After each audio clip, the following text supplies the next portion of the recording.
first off, tell me your name, what you do in terms of police, and how many men are on your squad, etc. Okay. Randall J. Beach, B-E-A-C-H. Start again, say my name is. Yeah, my name is Randall J. Beach. I'm the chief of police in Twin City, Georgia. Small town USA. I've got 5 full-time police officers and 5 part-time police officers. Tell me what your biggest problem is in the area. Try and keep it a little concise. Biggest problems. My biggest problem in my area is opiates and methamphetamine. Illegal. Okay, that's fine. Yeah, illegal narcotics, methamphetamine, and opiates. Say, because we're a smaller police department, we would jump on the opportunity to use your guys to train undercover to solve some of our problems. Right. Because we have virtually no resources, no funding, no training, we would jump at the opportunity to have something like this in our area to, of course, it trains undercover officers back for their own jurisdictions, but we would reap all the benefits. It would be a fantastic opportunity. And speaking for, the other sheriffs I know in the area, they would jump at this. Sure, and I think I can speak pretty clearly for other small municipal chiefs of police and probably sheriffs as well that have limited resources like myself. Anyone with any sense or any intellectual ability would also seize upon this opportunity to utilize a resource like this for training as well as prosecution, and just an eye opener. I told you before, the sort of the underbelly and seedy nature of what goes on in these small towns. Talk to me real briefly about the political. In other words, in communities like yours, can you just say, let's do it, or do you need to go in front of the city council, etc.? Yeah, this sort of operation cannot be done in connection with your local elected officials. In my case, a city commission and police commissioner. They're too connected.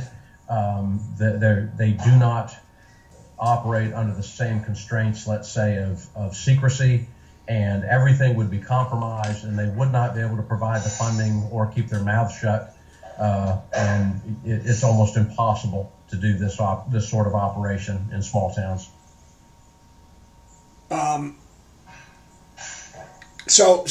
Basically, that are a lot of towns like that, as far as you know. Does that cause problems on the other end in terms of prosecution without doing it without the city council's approval? Well, it's not necessarily without their approval. I don't have to have approval from city council to pull a car over for speeding or basically to do my job.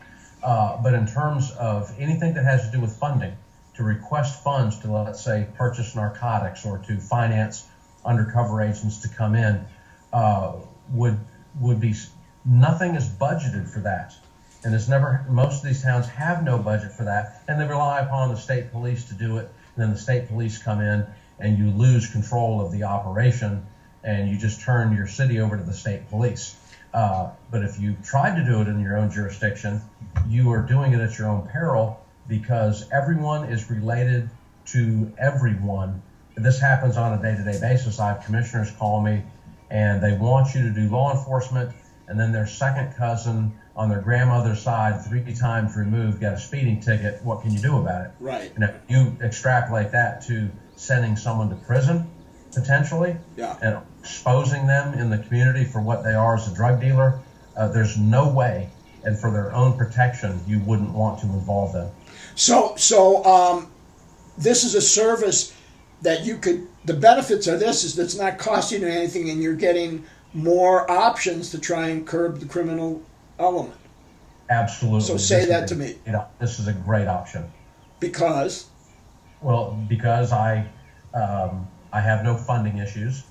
I have no potential compromised issues with my own officers or with city commissioners or council people or with the state police. And I maintain control when I need to maintain control, and that is at the end of it. Gotcha. So, can you see police departments, smaller to middle-sized police departments across the country using something like this? I think you talk to any chief law enforcement executive in any small town, they would jump at this opportunity to have this sort of operation. I think if they are well trained and have some sense, they would seize upon this opportunity. Great. That's it. Perfect. Thank you, man.